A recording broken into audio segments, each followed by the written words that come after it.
Hello বাচ্চো, welcome to Biohack NEET প্রস্তুতির জন্য বাংলা ইউটিউব চ্যানেল।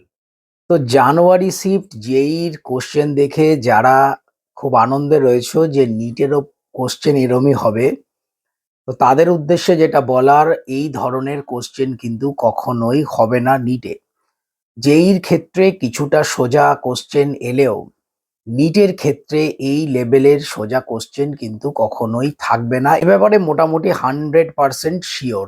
এর কারণ একটাই, যেই যে এক্সাম এবং নিট এক্সাম দুটো কিন্তু সম্পূর্ণ ভিন্ন। যেই এক্সাম অনেক কম স্টুডেন্ট দেয়, নিট এক্সাম অনেক স্টুডেন্ট দেয়। এটা গেল 1 নম্বর পয়েন্ট। 2 নম্বর, যেই এক্সাম অনেকগুলো শিফটে হয়, নিট এক্সাম একটাই শিফটে হয়। তো যেই যে কোশ্চেনের প্যাটার্ন, সেই প্যাটার্নে নিট এক্সাম কখনোই সম্ভব নয় এবং আসবেও না। নিটের কোশ্চেন 2025 সালে যেরকম এসেছিল, 2026 সালে একই রকমের আসবে বা আরো কিছুটা টাফ বা ডিফিকাল্ট হওয়ার সম্ভাবনা থাকবে। এর কারণ, এবছর অনেক স্টুডেন্টও কিন্তু বাড়বে, মানে অ্যাসপিরেন্ট বাড়বে। তোমরা জানো আরো অনেকগুলো এক্সাম একসঙ্গে মার্চ করে দেওয়া হয়েছে নিটের সাথে। সেই কারণে নিটের অ্যাসপিরেন্ট বাড়বে।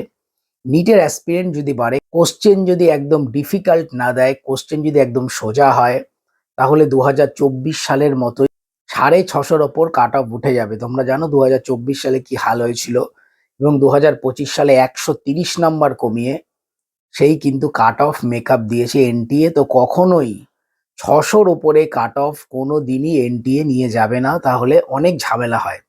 সেই কারণে নিট 2026 সালের কোশ্চেন নিট 2025 সালের মতোই বা তার থেকেও কিছুটা হার্ডার সাইডে যাবে। তোমরা যে রিসেন্ট যে এক্সাম্পলার বেরিয়েছে, তার যে কোশ্চেনগুলো তোমরা দেখেছো, যে কোশ্চেন পেপার কিন্তু অ্যাসার্টস অ্যান্ড রিজন কোশ্চেনগুলো স্টেটমেন্ট বেসের সঙ্গে মার্চ করে একটা নতুন ধরনের কোশ্চেন ইন্ট্রোডিউস করেছে। এছাড়াও আরো কিছু নতুন ধরনের কোশ্চেন কিন্তু ইন্ট্রোডিউস হবে। একটাই উদ্দেশ্য, কাট অফ যেন কম থাকে। মোটামুটি এই বছর 2025 সালে যা কাট অফ গেছে, 2026 সালে তার থেকে 10-15 নম্বর বেশি যেতে পারে।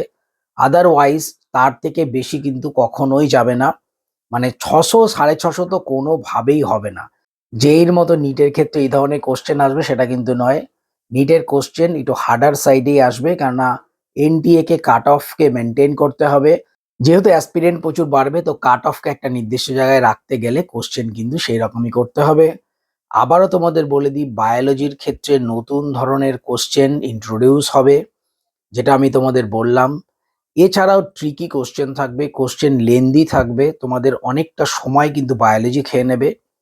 ফিজিক্সের ক্ষেত্রেও কিন্তু ডিফিকাল্ট এবং লেন্দি কোশ্চেন হবে যেরকম এসেছিল। আর কেমিস্ট্রিটা মডারেট লেভেলের থাকবে। তো কাট অফ কিন্তু আমাদের এবছর যা কাট অফ গেছে সেই লেভেলেই বা তার থেকে 10-15 নম্বর বেশি, এর বাইরে হবে না। তো যেই মেন্স দেখে যারা লাফাচ্ছ যে কোশ্চেন সোজা হবে, কোশ্চেন সোজা হবে, সেটা কিন্তু হবে না।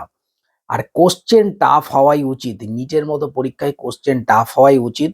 মেরিট বোঝার জন্য কিন্তু টাফ কোশ্চেনটাই ভালো। সুতরাং টাফ কোশ্চেন এলেই সুবিধা, কাট অফও কম থাকবে এবং যারা পাওয়ার তারা কিন্তু পেয়েই যাবে।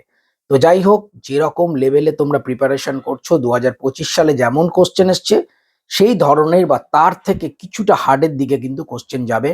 তো তোমরা সেই রকম ভাবেই প্রিপারেশন করো, যেন তোমাদের কোনো সমস্যা না হয় এবং খুব সহজেই তোমরা নিট ক্র্যাক করতে পারো। তো সবাই খুব ভালো থেকো, মন দিয়ে পড়াশোনা করো, চ্যানেলটা সাবস্ক্রাইব রাখো, নোটিফিকেশন অন রাখো নিট রিলেটেড যাবতীয় লেটেস্ট ইনফরমেশনের জন্য। টাটা।